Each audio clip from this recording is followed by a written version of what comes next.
Guys, pernah kepikiran gak sih kalau Indonesia yang terdiri dari lebih dari 17.000 pulau ini bisa-bisa jadi negara yang kecil? Misalnya Jawa sendiri, Kalimantan sendiri, Papua sendiri, udah pasti terjadi kekacauan kan? Nah, makanya kita punya konsep wawasan Nusantara. Ini nih yang bikin kita tetap bersatu meskipun berbeda-beda. Wawasan Nusantara adalah cara pandang bangsa Indonesia terhadap diri dan lingkungannya berdasarkan Pancasila dan Undang-Undang 1945 di mana untuk menjaga persatuan. Intinya, wawasan Nusantara gimana melihat Indonesia sebagai satu kesatuan yang utuh meskipun berbeda pulau, berbeda budaya, dan berbeda bahasa. Urgensi wawasan Nusantara itu biar kita nggak gampang dipecah belah, apalagi di era globalisasi ini.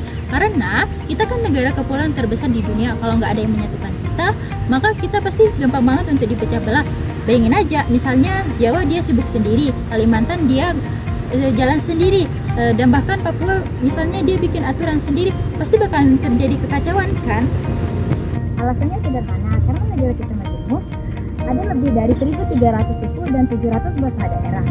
Kalau nggak ada satu cara pandang bersama, bisa-bisa kita terpecah belah.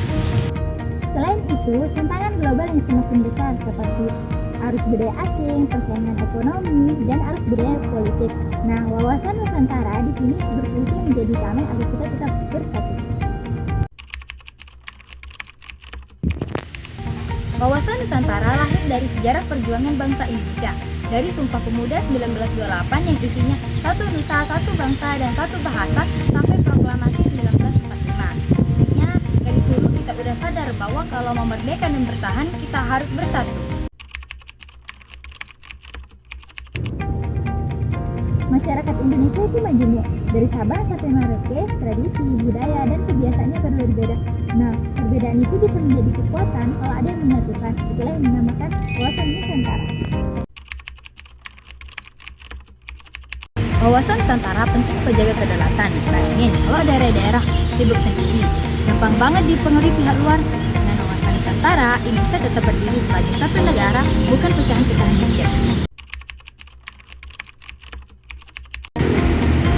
Yang pertama, kesatuan politik. Indonesia itu satu negara yang berdaulat dengan satu undang-undang, satu pemerintahan, bukan kerajaan-kerajaan kecil. Yang kedua, kesatuan ekonomi, di mana pembangunan harus merata di seluruh wilayah Indonesia, bukan hanya di kota besar, tapi juga di daerah-daerah. Yang ketiga, persatuan sosial budaya. Meskipun kita berbeda, tetapi ada juga yang menyatukan, yaitu Bhinneka Tunggal Ika. Yang keempat, persatuan keamanan dan pertahanan.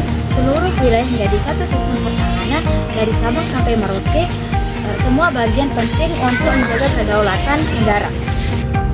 Jadi, wawasan Nusantara adalah cara pandang yang menekankan persatuan dan kesatuan bangsa. Sebagai generasi muda, kita memiliki tanggung jawab untuk menjaga persatuan